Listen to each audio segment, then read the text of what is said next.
उनमें से भगवती गौ एक प्रमुख है, जिनकी सुरक्षा, जिनकी रक्षा के लिए भगवान अवतार धारण करके उनकी रक्षा करते हैं। गाय को पशु समझना, गुरु को मनुष्य समझना, गंगा को सामान्य जल समझना, ये भारतीय संस्कृति की शिक्षा नहीं है।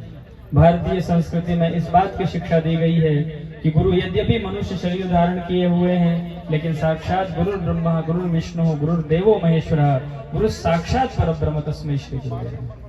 किसी ने पूछा था हमारे यहाँ किसी नेताजी से कि सबसे बड़ी नदी का नाम बताइए, तो बताया गया कि साहब सबसे बड़ी नदी का नाम यमुना है, सबसे बड़ी नदी का नाम नर्मदा है। तो लोगों ने पूछा भाई गंगा जी का नाम क्यों नहीं लिया? तो बताया गंगा तो नदी है ही नहीं, गंगा तो जल है ही नहीं, गंगा तो ब्रह्म द्रव है।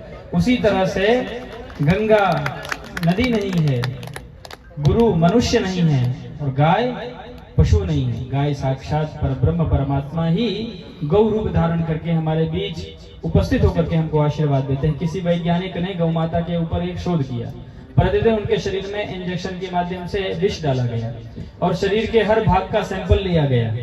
आश्चर्य इस बात का है कि हर सैंपल में बाकी शरीर के अलग अलग अंग में वो जो पॉइजन डाला गया था, जहर, उसके अंश मिले, लेकिन जिस दिन तक वो गौवंश शुद्ध देसी नस्ल की उस माता के शरीर में जब तक वो प्राण रहा, तब तक उसके दूध में उस जहर का एक अंश, एक बूंद भी नहीं है। यूं ही गाय को मां हम नहीं कहते हैं।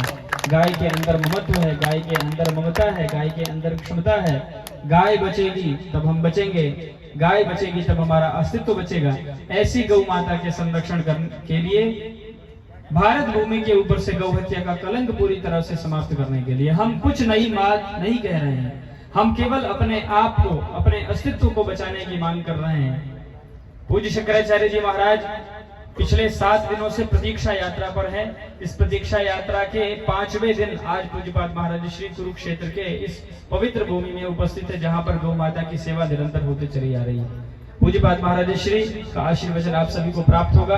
कल प्रातः महाराज श्री कुरुक्षेत्र से पानीपत, सोनीपत और लोनी में कार्यक्रम करते हुए दिल्ली जाएंगे और 17 तारीख को पूज्यपाद महाराज श्री जो गौ प्रतिष्ठा निर्णायक दिवस के रूप में जिसको मना रहे हैं, उस दिन ये निश्चय करना है, जैसे कि गोपाल दास जी ने बताया ना कि आप तय करोगे आप धर्म के पक्ष में हो कि अधर्म के साथ खड़े हो।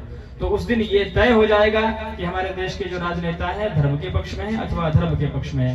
महाराज श्री निर्णय करेंगे और वो हम सब उसको मान करके गौ रक्षा के लिए अपने योगदान को सुनिश्चित करेंगे। आइए हम सब पूज्यपाद धर्म सम्राट पूज्यपाद श्रीमद जगत गुरु शंकराचार्य भगवान के आशीर्वचन को श्रवण करेंगे।